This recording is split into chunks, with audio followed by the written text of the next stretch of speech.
Hello, Bubbly Bears. This week we will explore Ruby Bridges and how she impacted our lives as African American brown people today. It says, Ruby Bridges goes to school, my true story. Let's read the story about this little girl named Ruby Bridges. Here we go. A long time ago, some people thought that black people and white people should not be friends. In some places, black people were not allowed to live in the same neighborhoods as white people. So look at that right there. You see that? That sign says, we don't go to school with Negroes. Let's keep reading.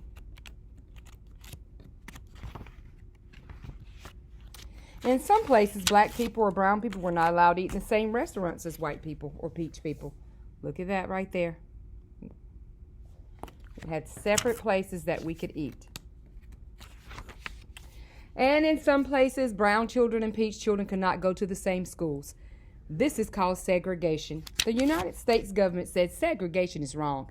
People should live where they want. People should eat where they want. Children should go to the school where they want. So you had school for brown children up at the top, school for peach children at the bottom. Let's keep reading and see what happens. My name is Ruby Bridges. In 1960, I went to kindergarten in a school for brown children. I liked my school. I liked my teacher. I liked my friends. That is Ruby Bridges right there talking, everybody.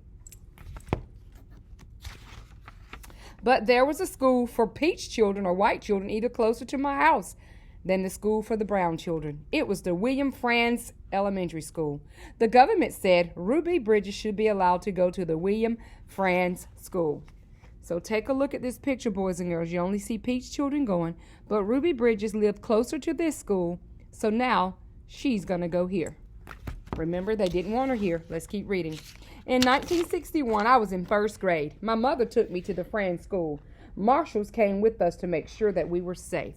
Marshals are like people who are guarding her, protecting her, to make sure she's safe.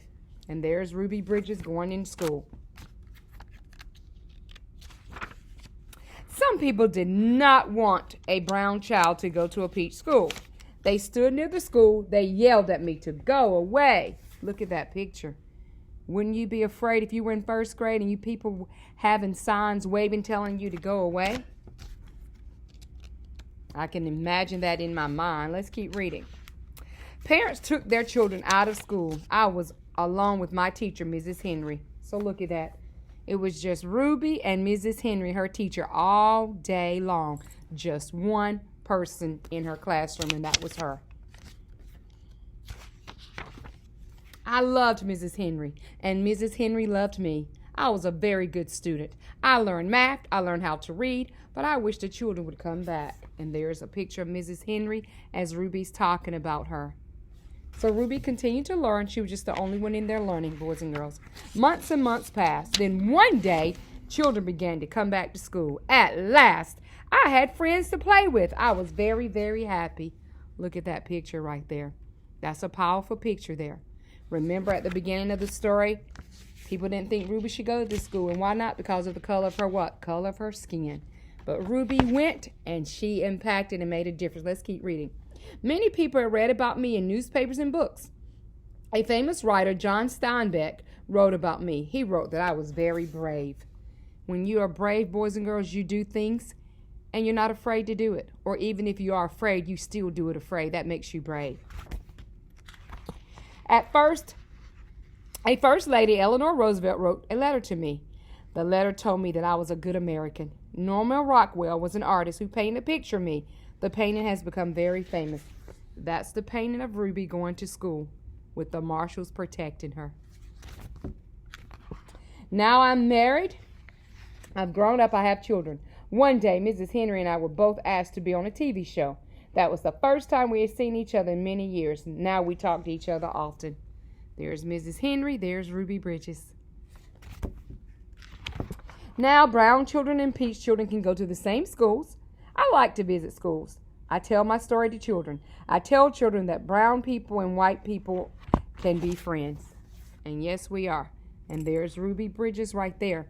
She's no longer a kid anymore. She's a grown adult. And most important, I tell children to be kind to one another. Look at that. Be kind. So, boys and girls, as we're working on Ruby Bridges' activity this week, I pray that you go back and look at this story, listen to this story, and think about how Ruby felt. She was brave. She did a great thing, and she made changes to the laws today.